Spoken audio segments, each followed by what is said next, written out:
I don't cook and fuss with food for the sake of fussing with food. I try to buy the best ingredients that we can afford and just do as little as I can to it and just let the ingredients really shine for themselves. I'm always scrutinizing how it can be better. How would I eat it if it was presented to me? I think if you source great products and you use solid cooking technique, you see the light bulb go off when people eat it. To see that really kind of gives me the satisfaction of surprising them. You see that something has really resonated with them, and that to me is why I do what I do.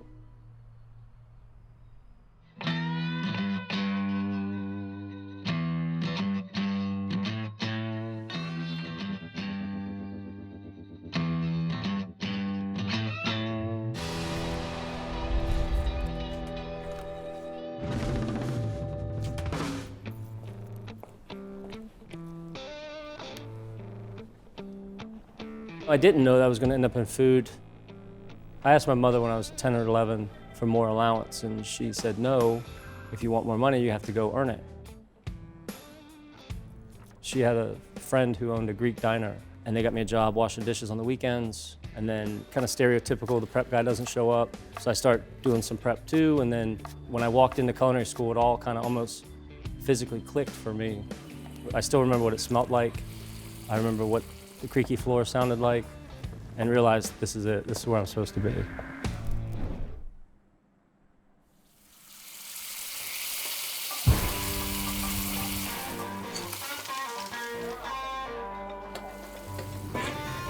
I work 80 to 100 hours a week, and probably 2/3 of that time is on your feet.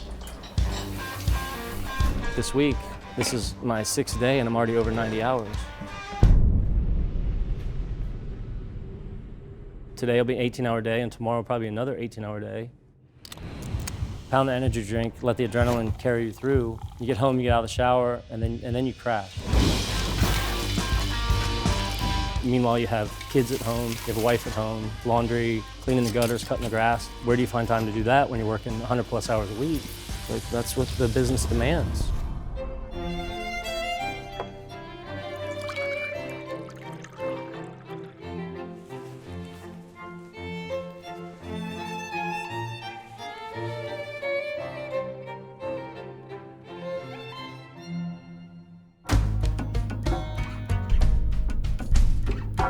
I had this ulcer on the side of my left big toe.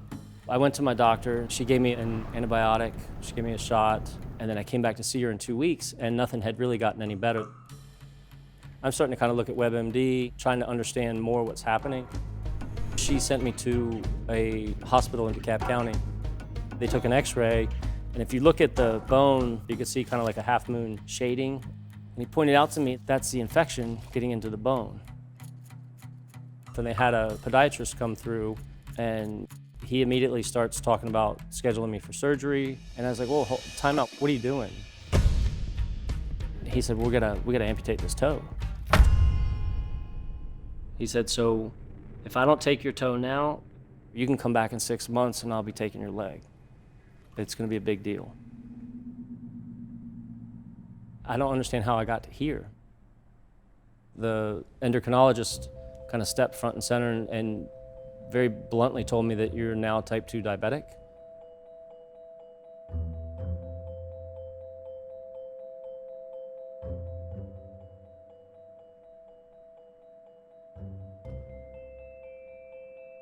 The endocrinologist was telling me what to eat, the different insulins and what they do to you. You know, I had just had the surgery. I was still groggy and couldn't really think. And then they hit me with all this information. It was just very, very overwhelming.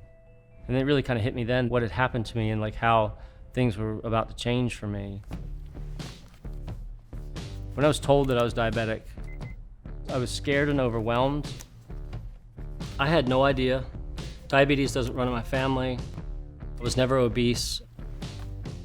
I said to myself, you need to rethink your day-to-day. It was just 0 to 60 like overnight. I'm panicking because everything that I'm used to everything that I want to eat, I can't.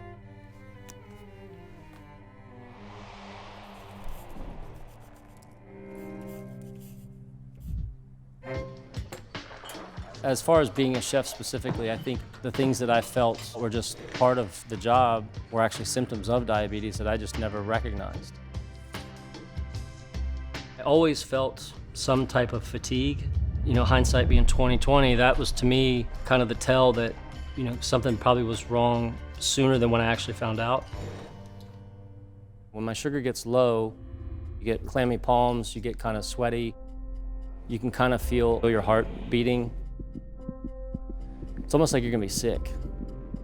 When that starts to happen, I can't really think straight. And when my blood sugar gets high, I get a really bad tension headache at the top of my neck, base of my skull. Almost like migraine kind of level. Everything from triple vision to, you know, halos around every light. You'd be at work, working on the line, and you're getting blurry vision. You're just like, just push through it. You drink some water. You try to do something on the fly to fix it because you can't stop. The pain and the anxiety that is attached to that really makes anything else almost impossible.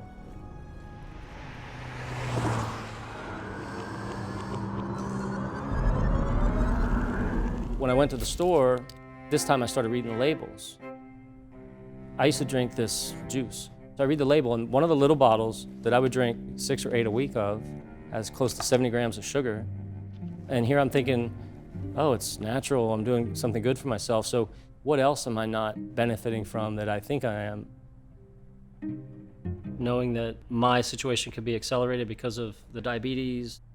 One of my biggest fears is the fear of heart failure, the exertion, maybe it is too much.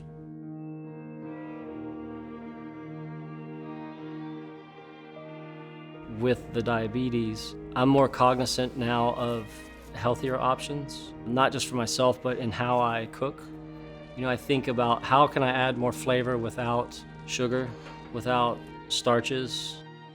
I don't just load something down with butter or salt. I think more acid, splash of vinegar, herbs. I'm still as driven as I've ever been. I'm still as creative. I'm very passionate about what I do and being a chef. I'm not going to let the diabetes dictate how I live my life.